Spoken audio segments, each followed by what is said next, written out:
बिस्मिल्लाहिर्रहमानिर्रहीम। हजरत सालेह अलैहिस्सलाम का कौम को दावत देना। हजरत सालेह अलैहिस्सलाम की कौम को समूद कहा जाता था। कौम समूद ने जब अल्लाह ताला की नाफरमानी और सरकशी शुरू की और तमाम जमीन में फसाद मचा दिया, तो अल्लाह ताला ने इनकी हिदायत अपनी वाहिद नियत और इबादत की तरफ सालेह अलैहिस्सलाम को नबी बनाकर भेजा, जिन्होंने आकर इन लोगों को इस्लाम की दावत दी और अल्लाह की वाहिद नियत की तरफ बुलाया और कुफ्र व शिर्क से मना फरमाया। जब सालेह अलैहिस्सलाम लोगों को इस्लाम की दावत देते तो कौम उन्हें मुख्तलिफ ताने देती, जिसे कुरान पाक ने बड़े अजीब अंदाज में बयान किया है। तर्जुमा। उन्होंने कहा, ऐ सालेह, इससे पहले तू हमारे दरमियान ऐसा शख्स था जिससे हमें बड़ी आशाएं थी। क्या तू हमें उनको पूजने से रोकता है जिनकी पूजा हमारे बाप दादा करते रहे हैं, जिनकी ओर तू हमें बुला रहा है? उसके विषय में तो हमें संदेह है, जो हमें दुविधा में डाले हुए हैं। आयत नंबर 62 सूरह हूद। कौम का सालेह अलैहिस्सलाम से निशानी तलब करना। सालेह अलैहिस्सलाम हर वक्त अपनी कौम को अल्लाह की तरफ बुलाते रहते थे। आप इनकी किसी सख्ती व सरकशी की परवाह न करते थे और इन्हें अल्लाह ताला की तरफ बुलाते, कुफ्र व शिर्क से मना करते। लेकिन कौम थी कि सरकशी और नाफरमानी में बढ़ती चली गई थी, यहाँ तक कि कौम ने सालेह अलैहिस्सलाम को कहा कि अगर तुम सच्चे हो तो अपनी नबूवत की निशानी लाओ। सालेह अलैहिस्सलाम ने अपनी कौम को जवाब दिया कि तुम उस बड़े पहाड़ के करीब पहुंचो। जब कौम पहाड़ के करीब पहुंची तो पहाड़ फटा और उसके अंदर से एक ऊँटनी निकली, जिसको अल्लाह ताला ने सालेह अलैहिस्सलाम की नबूवत की निशानी के तौर पर जाहिर की। फिर सालेह अलैहिस्सलाम ने कहा कि अब ये अल्लाह ताला की जमीन से खाएगी और पिएगी, तुम में से कोई इसको नुकसान ना पहुंचाए, वरना अल्लाह ताला का अजाब तुम्हें अपने सिकंजे में जकड़ लेगा। फिर सालेह अलैहिस्सलाम ने ऊँटनी की बारी मुकर्रर कर दी कि एक दिन ये पानी पिएगी और दूसरे दिन तुम्हारे जानवर पानी पिएंगे। कुरान ने इस किस्से को यूं बयान फरमाया है। तर्जुमा। ये अल्लाह की ऊँटनी तुम्हारे लिए एक निशानी के तौर पर है, लिहाजा इसे छोड़ दो कि खुदा की जमीन में चरती फिरे।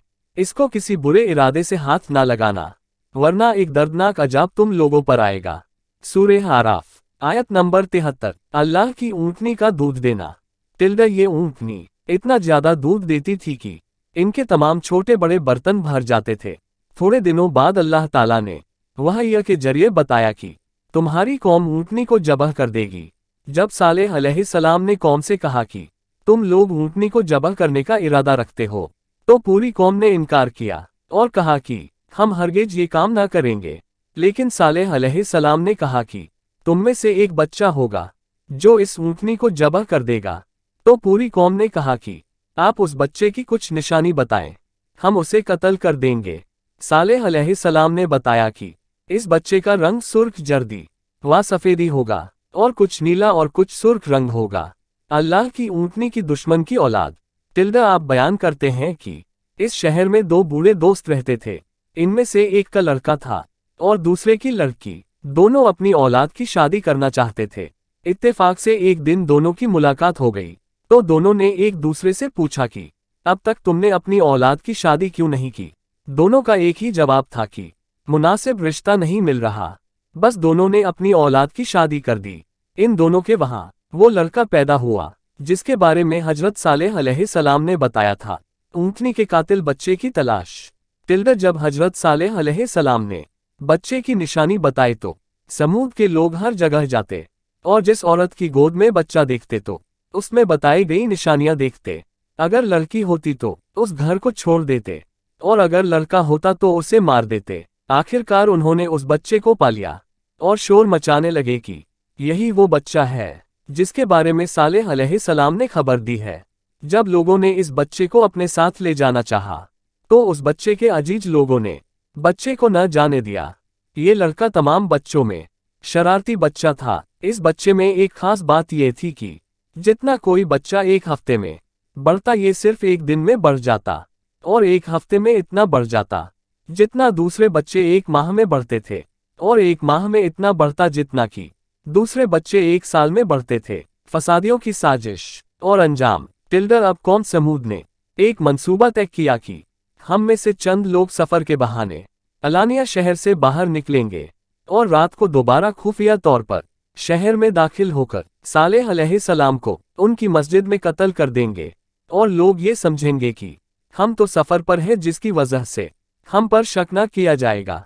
उसके बाद वो तमाम लोग रात के वक्त एक पत्थर के नीचे छिपकर बैठ गए ताकि सालेह अलैहिस्सलाम को कत्ल किया जा सके, लेकिन अल्लाह ताला के हुक्म से वह पत्थर उन पर गिर पड़ा और सबको वही कुचल दिया। थोड़ी देर के बाद कुछ लोगों को इसके बारे में खबर मिली, तो भागे भागे कौम समूद के पास पहुंचे और शोर मचाने लगे कि सालेह अलैहिस्सलाम को तुम्हारे बच्चे जबाह करवा के भी सब्र ना आया, तो उन लोगों को भी कत्ल कर दिया। ये खबर सुनकर पूरी कौम गुस्सा हो गई और ऊंटनी को जबाह करने के इरादे से सब वहां जमा हो गए। सब लोगों ने ऊंटनी पर हमला कर दिया, मगर आशिर का बेटा उनमें शामिल ना हुआ। ऊंटनी का कत्ल टिल्डा वो लोग एक नहर के किनारे जमा हुए जो कि सालेह अलैहिस्सलाम के रास्ते में पड़ती थी। इनमें से 8 आदमी छुप गए ताकि जैसे ही सालेह अलैहिस्सलाम इस रास्ते से गुजरे तो वह इन्हें कत्ल कर दे। उस वक्त अल्लाह ताला ने जमीन बिल्कुल सीधा हो जाने का हुक्म दिया। इसके बाद ये सब लोग जमा होकर ऊंटनी को जबाह करने चले। इनमें से एक बदबख्त शख्स ने एक आदमी को पुकारा कि तू आ और इसको जबाह करो। वह शख्स आगे बढ़ा और जब इसने देखा कि ये काम इसकी ताकत से बाहर है तो वापस पलट गया। इसी तरह बहुत से आदमी आगे बढ़े और वापस पलट गए। आखिर में वही बदबख्त शख्स आगे बढ़ा जो लोगों को ऊंटनी जबाह करने की दावत दे रहा था और ऊंटनी को जबाह कर डाला। इन्हीं में से एक शख्स सालेह अलैहिस्सलाम के पास आया और कहा कि मैंने देखा है कि ऊंटनी को जबाह कर दिया गया है। सालेह अलैहिस्सलाम उस वक्त वहां पहुंचे तो कौम आपसे माजरत चाहने लगी कि ए अल्लाह के नबी, हमने इसे जबाह नहीं किया, बल्कि इसे फला शख्स ने इसे जबाह किया है। इस काम में हमारा कोई हिस्सा नहीं है। ऊंटनी के बच्चे की तलाश सालेह अलैहिस्सलाम ने कहा कि अगर तुम इस ऊंटनी के बच्चे को तलाश करके लाओ तो हो सकता है कि अल्लाह ताला तुम पर से अजाब को दूर कर दे। अब पूरी कौम ऊंटनी के बच्चे को तलाश करने लगी, लेकिन ऊंटनी के बच्चे ने जब अपनी माँ की ऐसी हालत देखी तो वह उसी वक्त कारा नामक चोटी की पहाड़ पर चढ़ गया। लोग तलाश करते हुए वहां पहुंचे तो और पहाड़ पर चढ़ने का सोचा, लेकिन अल्लाह ताला ने पहाड़ को हुक्म दिया कि वह इतनी दूर हो जाए कि कोई परिंदा भी वहां ना पहुंच सके। फिर पहाड़ और ऊंचा होता चला गया और कौम नाकाम होकर वापस लौट आई। समूद का अजाब के लिए तैयार हो जाना। हजरत सालेह अलैहिस्सलाम ने अपनी कौम से कहा कि तुम्हें 3 दिन की मोहलत है, दुनिया से जितना फायदा उठा सकते हो उठा लो, फिर अल्लाह का अजाब तुम्हें जकड़ लेगा और इस वादे में कोई शक नहीं है।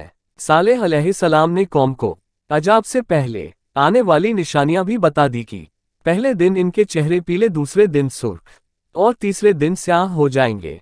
आज समूद के चेहरे बिगड़ना। कौम समूद जब पहली सुबह को उठी तो इनके चेहरे ऐसे हो गए जैसे इनके चेहरे पर हल्दी मल दी गई हो।